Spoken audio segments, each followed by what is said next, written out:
Baru seminggu menjabat, PJ Heru dikritik PKS soal jalur sepeda peninggalan Abut. Ditulis oleh Jaya Wijaya dari laman siwar.com. Membangun jalur-jalur untuk sepeda. Ini dari persimpangan Jalan Fatmawati dengan Jalan TB Simatupang dibangun jalur sepeda sepanjang 23 km. Prioritas pembangunan jalur sepeda ini ke kawasan-kawasan yang di sana diterapkan kebijakan ganjil genap. Akhirnya kalau dipikir-pikir, program mana sih yang jalan di Jakarta selain ngecat genteng? Nah, itulah resikonya kalau memilih gubernur yang cuma kebanyakan omong. Programnya sekali lagi mirip bungkus ciki, kelihatannya gede, isinya angin doang.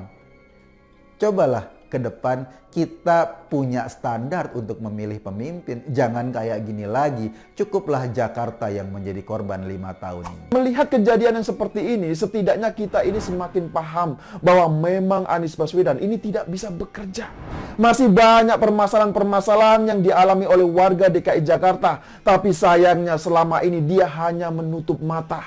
Itulah mengapa saya ibaratkan mirip seperti era jahiliyah. PKS adalah partai yang terguncang dengan dipilihnya PJ Heru menggantikan Abut. Dalam keterguncangan biasanya akan keluar statement-statement beko yang lucu, namun menyebalkan. Contohnya saat rapat paripurna, PKS meminta agar PJ Heru tak membuat gaduh. Belum apa-apa sudah seuzon duluan. Padahal katanya partai Islam. Lagian kalau cuma asal nggak gaduh sih gampang aja. Tinggal sumpel orang-orang yang berpotensi gaduh dengan dana hibah. Terbuktikan sekarang, di mana saat PJ Heru baru menjabat 1 minggu, PKS sudah buat gaduh dengan statement ngawurnya. Dalam kondisi baru menjabat 1 minggu, PJ Heru mustahil punya uang kelebihan bayar untuk sumpel mulut PKS. Sementara Anies sebelum lengser sudah menyumpel PKS dengan hibah 4,5 miliar rupiah. Jadilah PKS menyerang PJ Heru dengan membabi buta. Ya biasalah dengan standar munafik ala PKS. Kali ini PKS mengkritik soal jalur sepeda peninggalan Abut seperti berikut ini. Masalah yang harus diperhatikan ini soal ketertiban ya. Kemarin saya lihat di beberapa tempat itu jalur sepedanya ada yang rusak. Ini yang dinamakan mendadak kritis dan munafik. Padahal saat Anies menjabat mengeruk kali saja sampai harus digugat dulu ke PT UN baru dikerjakan. Ada nggak tuh PKS protes ke Anies soal pengerukan kali? Sampai harus PT UN loh yang turun menghukum Anies untuk mengeruk kali. Proses di pengadilan mustahil cuma 1 minggu coy.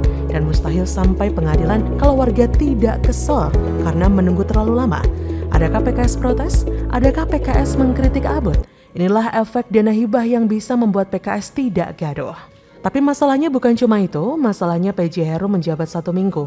Mosok ada jalur sepeda rusak yang disalahkan beliau?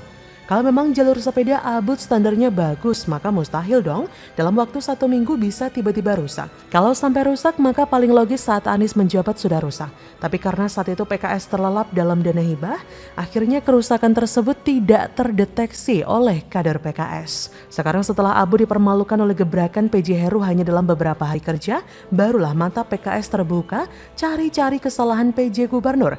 Gak sadar dia kalau kerusakan itu sudah ada sejak era Abut. Lagian jalur sepeda ini juga cuma simbolis aja di zaman Abut. Minggu lalu penulis keliling Jakarta, banyak sekali jalur sepeda permanen. Dikira cuma daerah Sudirman aja yang permanen, ternyata sekarang sampai Jalan Perintis Kemerdekaan dibangun jalur permanen. Penulis bisa bilang ini mubazir, karena sehari-hari kalau nggak ada event apapun, yang naik sepeda hampir nggak ada. Kalaupun ada bisa dihitung jari. Harusnya jalur sepeda permanen Jakarta yang dikritik oleh Ridwan Kamil. Kalau bicara untung rugi sudah pastilah nggak ada untungnya. Sudah gitu nggak ada tuh peningkatan pengguna sepeda seperti peningkatan penumpang LRT Palembang. Yang terpenting ini Jakarta yang dekat dengan Jabar. Ngapain ngurusin yang jauh Kang Ridwan? Kalau boleh jujur dan sedikit ekstrim, penulis malah berharap jalur sepeda permanen ini sebagian dibongkar saja.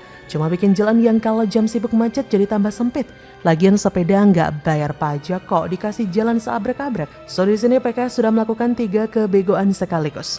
Pertama, PKS mendadak kritis sehingga munafiknya kelihatan. Kedua, PKS salah alamat dalam mengkritik karena selama ini tutup mata. Ketiga, yang dikritik juga bukan hal yang penting-penting banget soal jalur sepeda yang pemakainya seubrit. Begitulah kura-kura. Bagaimana menurut Anda?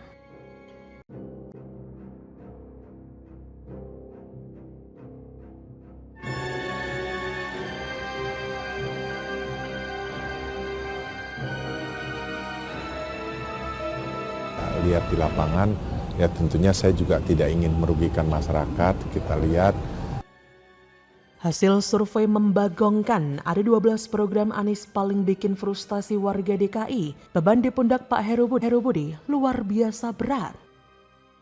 Saya mengucapkan selamat sekali lagi kepada Pak Heru Budi Hartono, dan kami yakin insya Allah amanah besar yang diembankan ini akan bisa dijalankan dengan amat baik, karena beliau adalah seorang teknokrat yang punya pengalaman amat luas di dalam menghadapi masalah-masalah di Jakarta.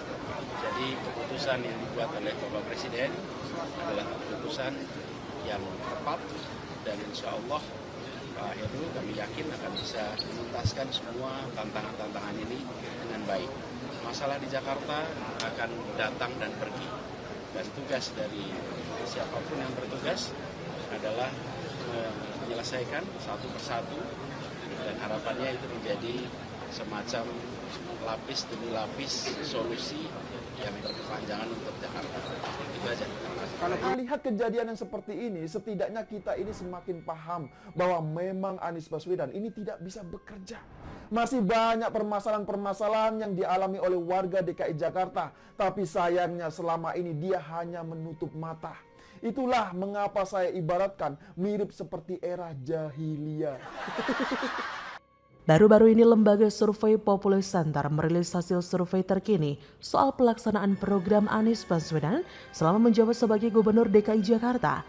Dari hasil jejak pendapat, ditemukan beberapa program yang dijalankan Anies dianggap tidak memuaskan oleh warga ibu kota. Peneliti Populus Center, Dimas Ramadan, mengatakan ada 12 dari 27 program yang dianggap tidak puas dari hasil pengerjaan yang dilakukan oleh Anies. Seluruhnya mendapatkan nilai kepuasan di bawah 60%. Di antaranya adalah penanganan banjir 58,7%, pembangunan tanggul pengaman pantai 57,7%, penambahan 8 lokasi pembangunan rusun 57,1%, pembangunan Taman Benyamin Sueb 55,8%, naturalisasi sungai 55%, dan penataan PKL Tanah Abang 55%. Peningkatan fasilitas kepelabuhan 53,9%, sumur resapan 53,2%, jakpreneur atau OKOC 45,5%, reklamasi pantai utara Jakarta 42,7%, pelaksanaan Formula E 42,7%, dan rumah DP 0 33,3%. Sisanya terdapat 15 program yang mendapatkan penilaian positif dari responden.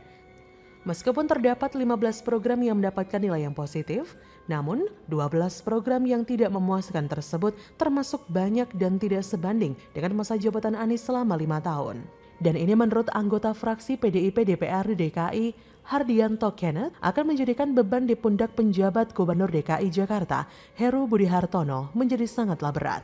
Kenneth menyebut Anies selaku Gubernur DKI sebelumnya meninggalkan pekerjaan rumah yang sangat banyak. Karena itulah ia menyebut warga Jakarta memiliki harapan yang besar kepada Heru untuk menuntaskan berbagai persoalan di ibu kota. Kenneth juga mengingatkan Heru terkait banjir yang menjadi persoalan rumit.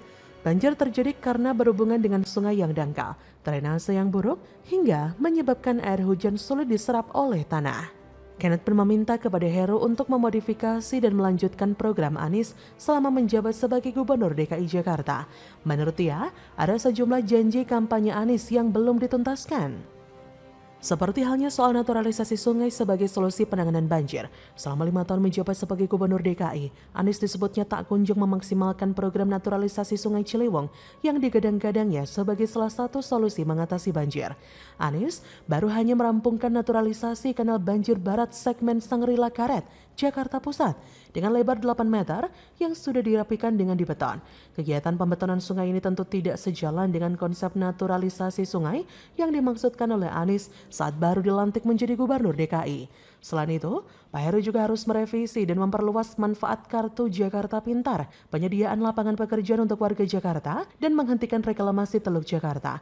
Lalu, memperluas cakupan serta memperbaiki kualitas layanan air bersih, normalisasi sungai, pengerukan lumpur secara serentak dan rutin, serta terkait penanganan sampah.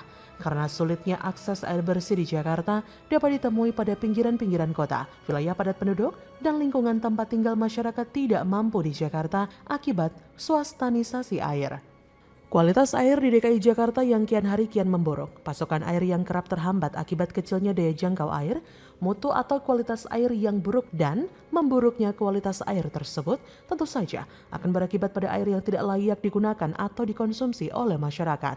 Maka dari itu saya berharap Pak Heru harus fokus pada program pembangunan paling krusial dan lebih prioritas. Jangan nanti malah memilih kegiatan yang perencanaannya butuh kajian terlalu lama, yang ada malah buang-buang waktu dan tidak efisien. Karena selama 5 tahun menjabat, Anies hanya memberikan alasan sedang dilakukan kajian-kajian pada seluruh program yang ia buat. Jadi bukannya selesai tapi malah molor dan mangkrak nggak karuan. Jadi bagaimana menurut Anda?